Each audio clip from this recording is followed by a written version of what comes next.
Continuando con la clase pasada, en donde vimos esquemáticos, una vez armado la, la posición de columnas, vigas y losas, procedemos a enumerar y calcular cada uno de estos elementos. El primer elemento que vamos a tener en cuenta son las losas, que son las que reciben las cargas y estas transmiten a los otros elementos, a las vigas y las vigas a las columnas.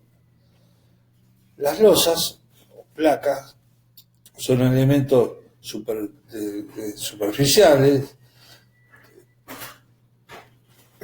que tienen un espesor comparado con la superficie, con los lados principales muy chicos,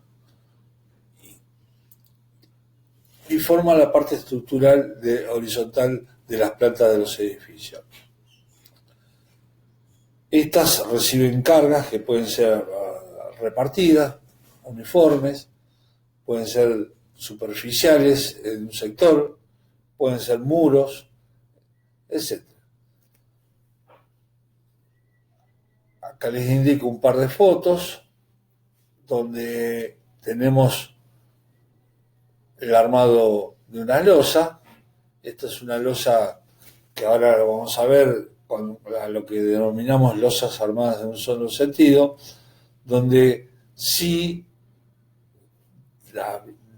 decimos que tienen armada en un solo sentido, pero realmente están armadas en dos sentidos. Pero la armadura principal es en un sentido, y en el sentido transversal secundario es una armadura de repartición no estructural. Entonces acá lo observamos la losa que está apoyada, una losa que está apoyada en los laterales en vigas,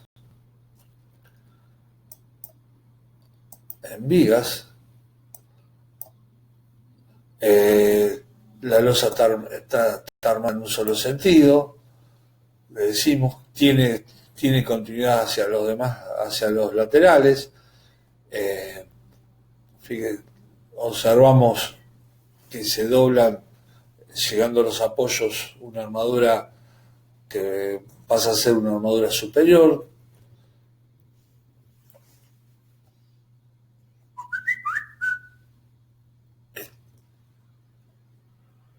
Seguimos con la otra gráfica.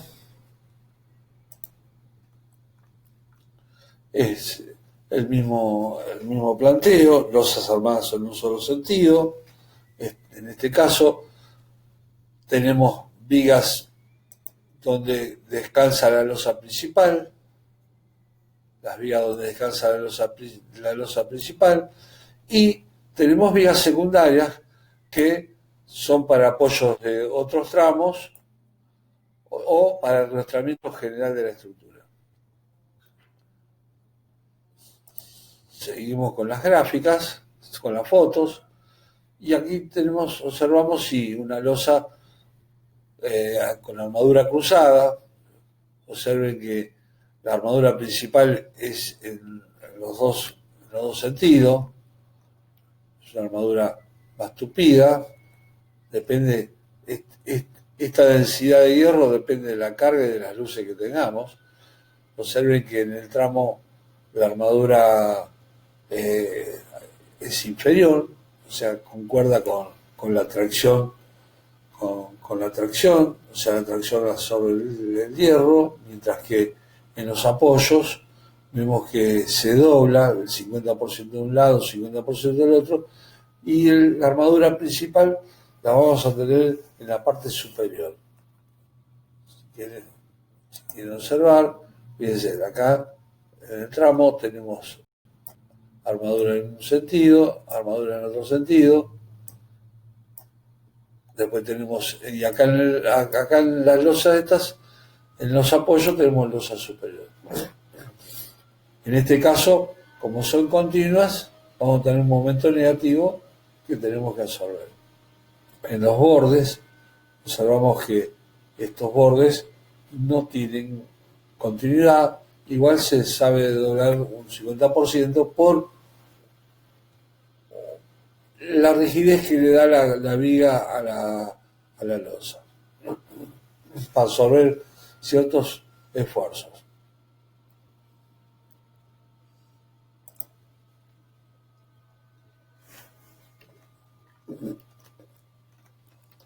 De acuerdo a lo que estuvimos hablando,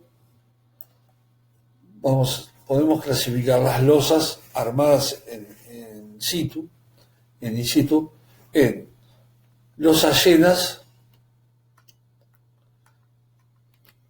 y losas nervuradas. Losas llenas son las que estuvimos observando recién, armadas en un solo sentido, unidireccional, armadas cruzadas, tanto en la unidireccional, o sea, en un solo sentido, pueden estar simplemente apoyadas, pueden estar continuas o en voladizo. Inmediatamente lo vamos a ver. Las losas cruzadas pueden estar simplemente apoyadas en sus 4 bordes, o puede ser que alguno de sus bordes tengan continuidad en un sentido, en otro sentido, o puede estar totalmente continua en los 4 sentidos. Las nervuradas pueden ser nervurado en un solo sentido, nervurado en los 2 sentidos, que llamamos cruzadas o casetonadas, y también pueden ser simplemente apoyar y también podemos darle continuidad. Nosotros este año vamos a ver las losas in situ llenas. Si queremos, dentro de la clasificación de losas, podemos hablar también de losas prefabricadas. Son losas que se usan, losas huecas, apretensadas, la tipo JAP, pues nos cubren ciertas luces, y la ventaja que el ahuecado le da inercia, por forma tienen inercia, y con menos peso propio que si fuesen totalmente macizas. Y aparte son pretensadas. Después tenemos las viguetas pretensadas, que también se usan, combinados con los ladrillos o con tergopol hoy en día, terminadas con una capa de compresión.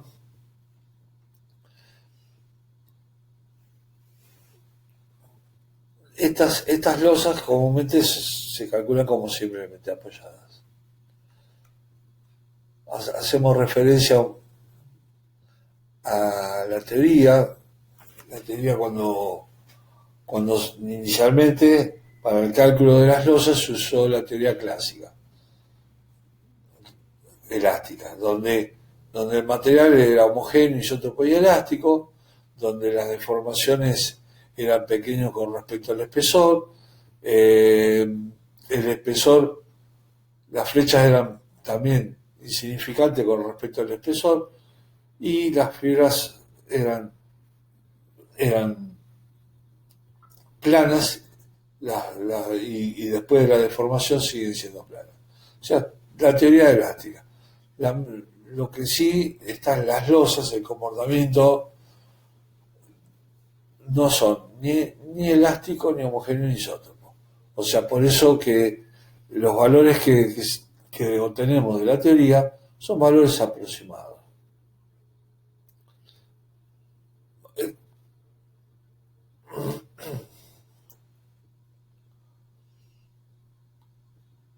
Comportamiento de una losa maciza rectangular. Acá tenemos las fases de un comportamiento en general de una losa apoyada en sus 4 bordes, simplemente apoyada, en donde va pasando por distintas etapas. La primera etapa, con carga reducida, se comporta como la teoría clásica elástica. O sea, vamos cargando, se va teniendo deformaciones dentro de un periodo prácticamente elástico. El comportamiento es sin fisuras. Segunda etapa, seguimos cargando, seguimos cargando y ¿qué nos sucede? Se empiezan a aparecer las primeras fisuras perpendicular a la isostática de tracción, o sea, llamamos estado 2, donde el momento de inercia, debido a las fisuras, se disminuye y se produce la primera redistribución de momento.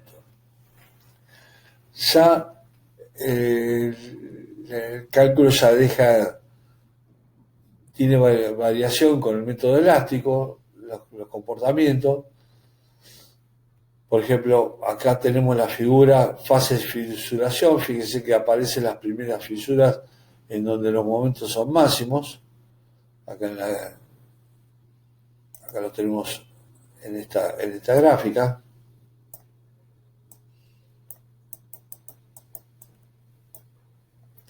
Después, en la tercera etapa, que llamamos de plastificación, la armadura inferior entra en fluencia. Hay una segunda redistribución de momentos. Se forman líneas de articulación que dividen la losa en sectores y que estas losas rotan alrededor de estas líneas de rotación. Se llama fase de plastificación, la tenemos dibujada. Cuarta etapa, seguimos cargando, y entra en la fase de rotura, donde esas líneas de articulación pasan a ser líneas de rotura y la armadura entra totalmente en fluencia y el hormigón agotó su capacidad de formación. O sea, aparecen la fisura, la deformación, se parece como un techo de tejas a 4 aguas.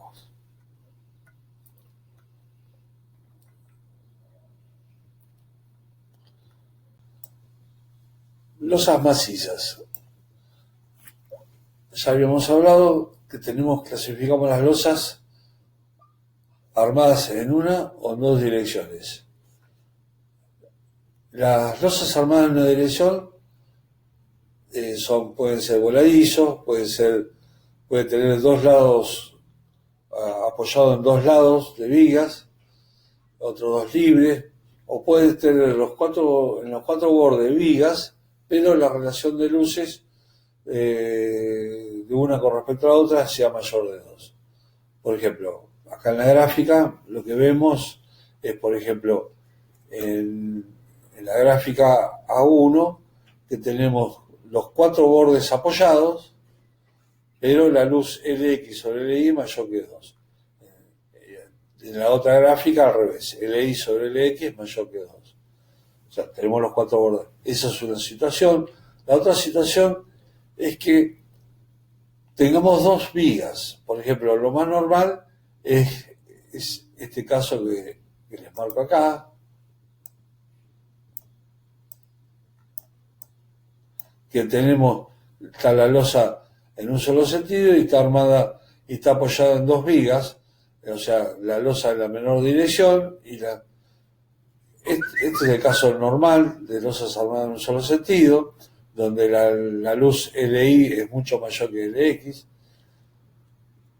mayor que 2, y aparte no tenemos vigas, el borde paralelo al X. Entonces la única forma de apoyo es sobre las vigas. En este caso, en la gráfica en esta gráfica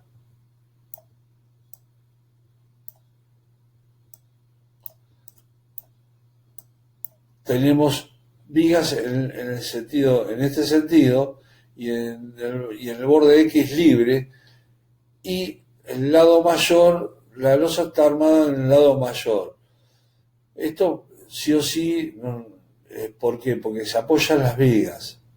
Este es el caso el ejemplo de las escaleras, donde tenemos un apoyo fijo en el tramo inferior o en el suelo, y el tramo superior apoya en una viga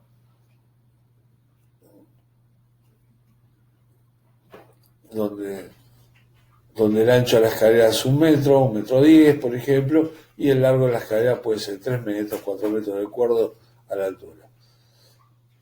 Otro ejemplo de losas armadas en un solo sentido, tenemos los voladizos. Fíjense que el voladizo, lo más normal es que tengamos un voladizo con continuidad de losa en otro sentido. Cuando en este caso se coloca un armador, este voladizo va a tener, cuando lo calculemos, va a tener un momento negativo y vamos a tener que colocar la armadura superior y la vamos a tener que continuar en un tramo igual o mayor que la luz del voladizo sobre la losa simplemente apoyada.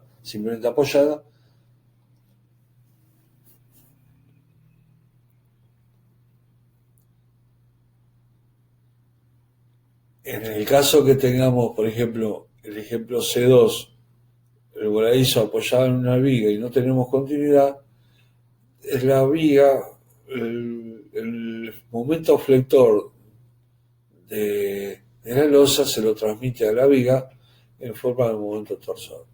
O sea, la viga nos va a obligar a armarla como va a trabajar a flexión y además va a tener un efecto de torsión.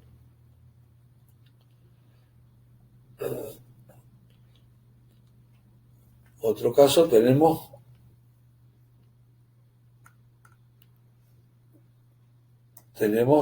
cuando son continuas. Cuando tenemos una continuidad de losas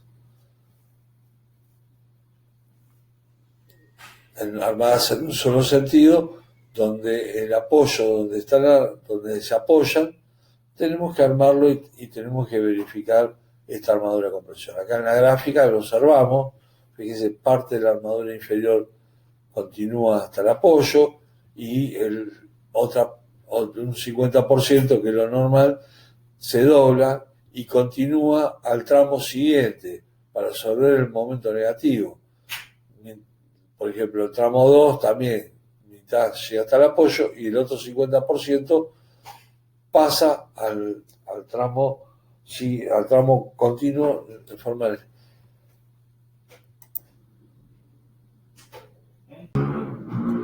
funcionamiento de las losas. El funcionamiento de una losa llena, por ejemplo, tenemos deformación en X, deformación en Y. Si calculamos como dos vigas individuales, vemos que cada una va a tener una flecha individual, pero al trabajar en conjunto la losa, hacer colaborar en X y en Y, las flechas, por ejemplo, en el centro van a ser iguales. O sea, para que sean iguales estas flechas, la carga en X, o sea, la carga en X es mayor que la carga en Y, siendo el X menor, la luz menor que el Y. Para que las flechas sean iguales, o sea, sí o sí la carga en QX tiene que ser menor o sea, QX tiene que ser mayor a QY. Acá observamos una gráfica, los radios de curvatura. Debido a las luces, tenemos un radio de curvatura en X, un radio de curvatura en Y. El radio de curvatura en X es menor. Al ser menor el radio de curvatura, es mayor la curvatura. Esta curvatura que observamos acá, es mayor que la curvatura en Y. O sea, la posición de la fibra del medio con respecto a las fibras más alejadas, es mayor la deformación que en el caso de I. O sea, debido a esto, el momento, o sea, como está relacionado el momento flector con la deformación, o sea, mayor deformación, mayor momento, entonces, al ser mayor la deformación en la curvatura en X, mayor va a ser el momento en X. Cuando mayor es la relación entre X e Y, mayor va a ser la relación entre los momentos. Un poco para explicarle por qué cuando la relación supera 2, prácticamente el comportamiento es como una losa armada en un solo sentido.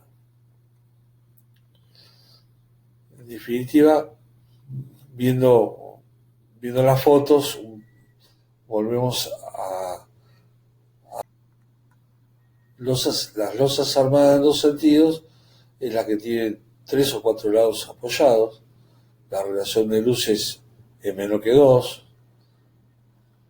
donde la carga que consideramos es la carga repartida, y si tuviésemos cargas de muros, sumamos el peso de todos los muros y lo dividimos por la superficie.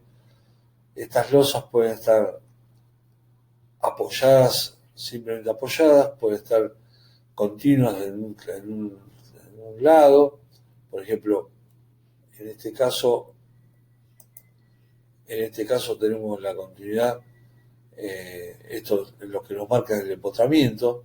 Estas rayas a 45 grados nos indican que están continuas en ambos sentidos, en el eje X, en el eje Y, a la izquierda, arriba, y pues las consideramos como empotradas para el cálculo.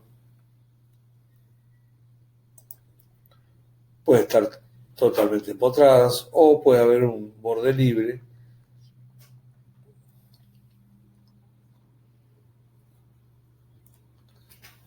Espesor mínimo de las losas.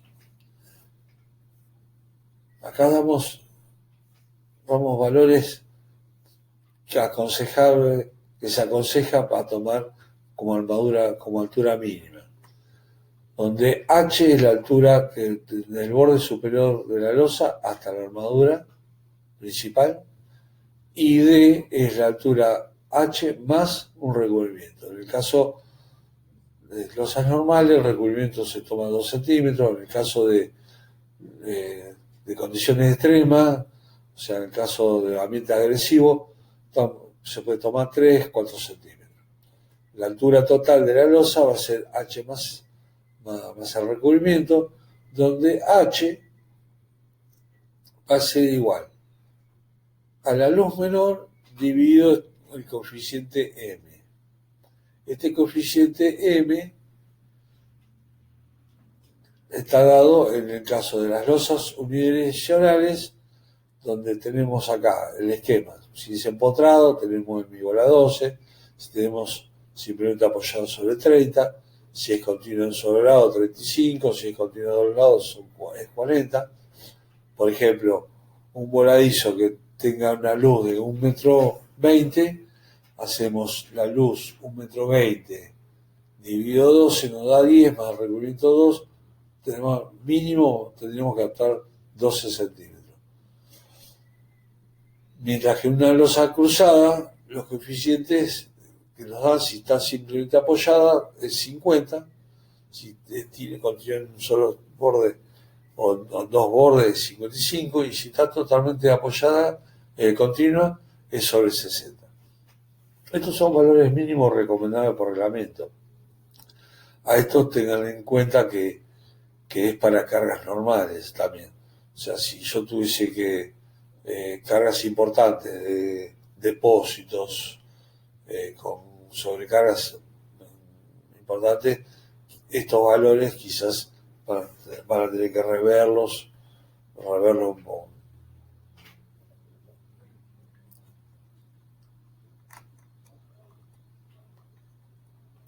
La luz de cálculo se toma la luz entre eje de vigas, o si tenemos apoyo mampostería, tomamos el apoyo interno multiplicado por 1,05.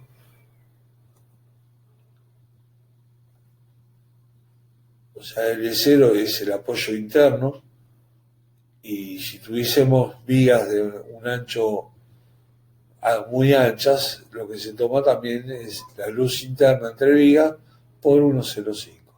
Caso normal, anchos normales de viga, se toma la luz entre el centro de viga y centro de viga.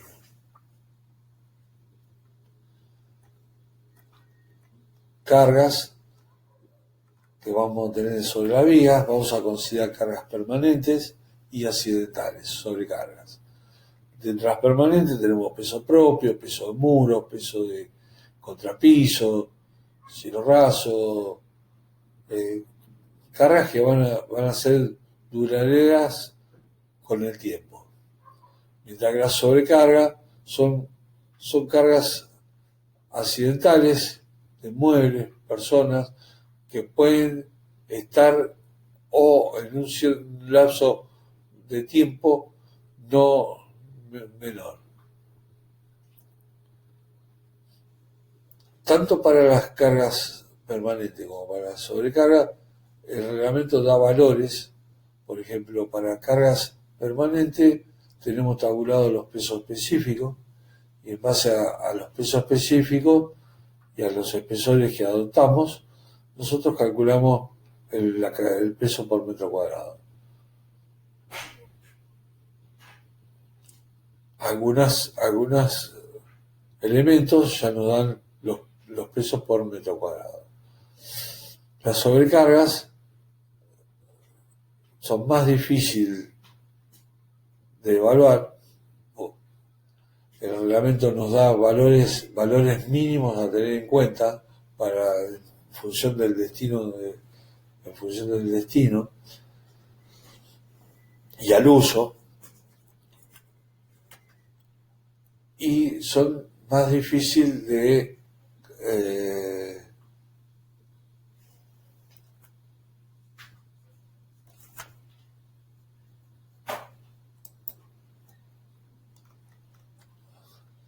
las cargas permanentes las llamamos G, las sobrecargas P, la carga total es Q, es igual a G más P. Si tomáramos un corte de un entrepiso, vamos a tener cielo raso, losa de hormigón, contrapiso, mezcla, mosaico, distintos. Podemos tener, depende del proyecto, de lo que tengamos. Este corte es un corte normal de una vivienda, de un edificio, de un corte de un entrepiso de edificio, en donde el cielo raso está aplicado, la losa de 10 centímetros, ya la estamos dando los hormigón armados, el contrapiso ya lo estamos imponiendo de 6 centímetros y de hormigón pobre. Es importante especificar el tipo de material que vamos a utilizar para contrapisos. La mezcla de asiento, 2 centímetros, 3 centímetros, lo que nosotros vamos a necesitar para el tipo de mosaico o cerámico que vamos a utilizar.